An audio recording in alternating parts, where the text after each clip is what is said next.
Higpit ang pagpatuman sa mga checkpoint sa unang adlaw sa Enhanced Community Quarantine sa probinsya sa Sugbo. Sa dakbayan sa Talisay, kapin 200 kamasakinan o individual ang wa makasud sa utlanan sa Cebu City. Si Lian Singkulan sa report.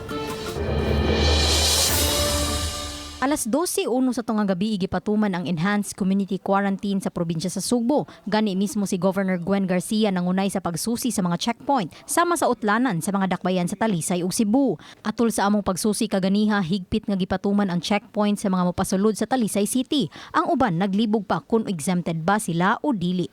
So far in our accounting, we have denied entrance to about 231 vehicles and persons. Yes, because they are not authorized under the executive order. Ug aron mas klaro, nagbutang gyud sila og tarpaulin aron makita kung kinsa ang ma-exempted sa border restriction. Ang mga wala sa exemption sa executive order kabahin sa section 15 dili gyud makabalik sa probinsya. Ang mga exempted usab kinahanglan sila mopakita og pamatuod aron makabalik sa probinsya. Kung paingon ka og Cebu City, ang imong basihan is ang executive order sa Cebu City, which has more persons allowed to enter.